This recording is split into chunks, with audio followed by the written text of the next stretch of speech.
Hey y'all, Eric Adcock, This Awkward Life. Today is Monday, April 6th, 2026, and this is my attempt to do as many podcasts as I possibly can on the longest streaks possible for the rest of the possible year.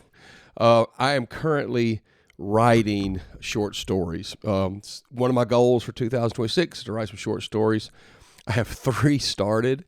That's a bad habit of mine. I'll start on one, get bored, and come back to it later, but I've never really completed an entire short story.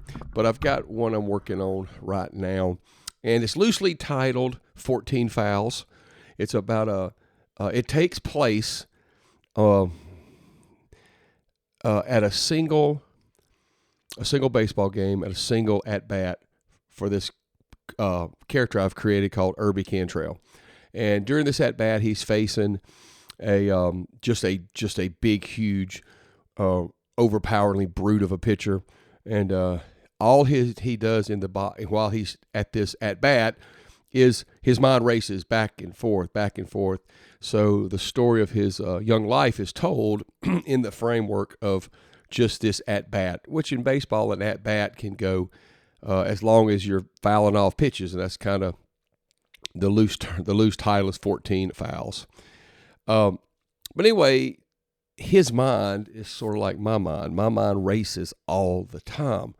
And I guess the character can sort of like, be me in a way, because at any given moment, I can be working at my desk and then also remember a huge embarrassing thing that happened when I was in 4th grade. And then with that, I'll swing to what happened yesterday, and then what I'm working on in the future, and back and forth. I don't know if anybody else's brain works that way, but my mind is constantly churning memories and ideas and past, present, hopes for the future and things like that. It's always bothered me because I always felt like that I never could concentrate on any one thing because I was constantly either looking back on things, dealing with the present, and looking towards the future. And I never could really find a way to the only thing that ever keeps me from doing that is the cold plunge. And a lot of people ask why I got into cold plunging, and really because for the 5 minutes I'm in there, all you can think about is just getting out. You don't think about anything else.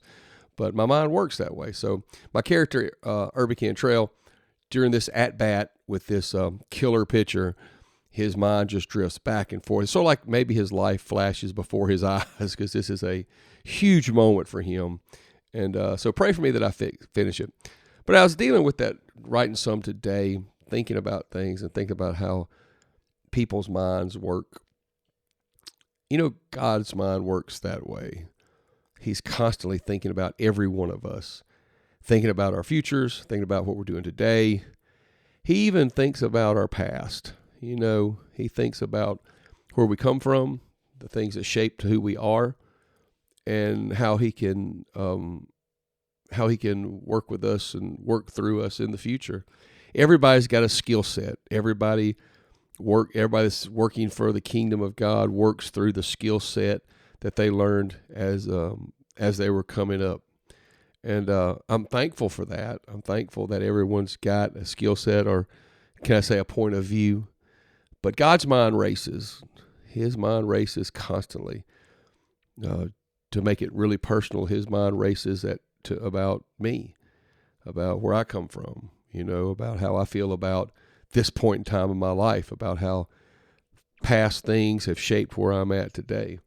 So pray for me about my story, Irby Cantrell, in the story called 14 Fouls. Hopefully I'm going to finish one of them. But anyway, God's mind races. It's always racing about you, where you're going, where you've been, your hurts, your loves, your disappointments, your excitements. God's mind's always racing. He's racing over everybody. His mind races back and forth over everybody. So yeah, that was my thought for Monday, April 6th. You know what? We'll do it again tomorrow. Y'all have a great night.